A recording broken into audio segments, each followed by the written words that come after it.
So I learn how to be a human being from other human beings. I need other people in order to be me. I need you to be you so that I can be me. And so it says you and I and all of us are made really for togetherness. It's a wonderful thing actually to discover that the Bible says we really are like those who come from one couple. We have the same parents. Now there was a time when people said, oh, the Bible, no, doesn't know anything. Now we have discovered, they tell us there are things called genes and DNA, and they discover, yes, actually, we are one. You know that lovely thing which says, under the skin, we are the same. If you cut me, I bleed. And oh, I bleed red blood. Strange! From a black skin. Oh, they cut you, red blood. I cut you, red blood.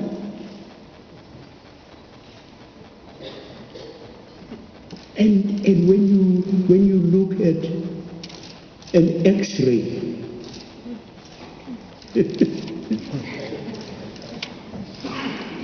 you can't tell from the X-ray that this is a white person. You just look the same. Bones and heart and yes. So we were meant to live in a delicate network of interdependence. That's a long sentence, just meaning if I want to survive, you must survive. I need you. And have you seen how God keeps trying to teach us that lesson? Nowadays, we're beginning to worry about the environment. About a year or so ago, I was in Tromsø in Norway, and it is in the Arctic Circle. And we were having a service there. Near the pulpit, they had a block of ice which was melting as I was preaching. And they had a woman bishop from Greenland who said, we can no longer skate over the ice because it is thin and the animals are drowning. The bears and all of those are now drowning because the ice is thin. And then someone came from the South Sea Island and said, the sea level is rising and it is about to overwhelm our island home, and the trees are dying because they are being contaminated by the seawater. And And then another child came from Nigeria and she said, our tribes are fighting over grazing land. So what I do here has an impact there because we are really family.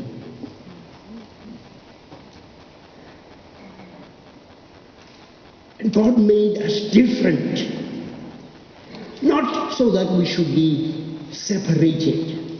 God made us different to know our need of one another.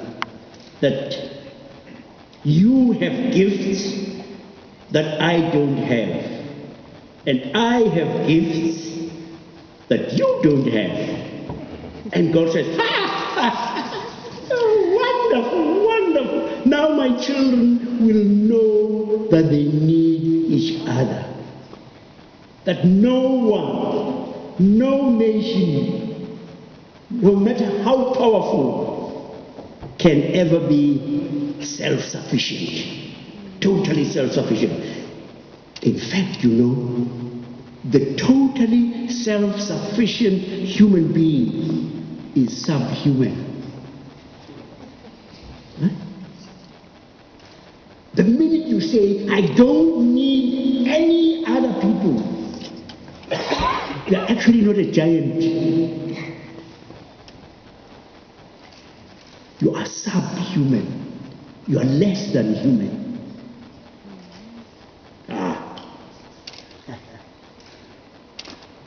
Diversity is the law of life. Look at anything you like. Look at a tree. If a tree was all leaves, where would those leaves survive? If a tree was all trunk,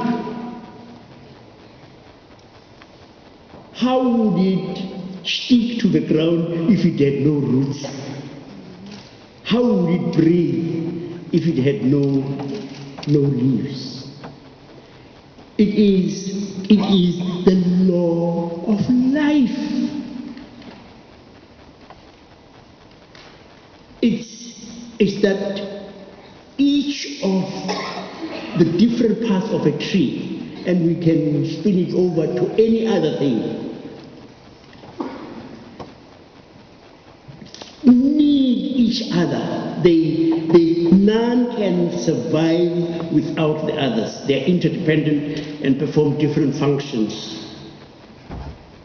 If the leaves went on strike and refused to participate in photosynthesis, they would soon discover that they are nothing without the trunk, without the branches, without the roots. And it's the same with the human body. No one of us, when we are speaking, you don't say, you're going to a concert and it's a Beethoven symphony. You don't say, the ears have heard,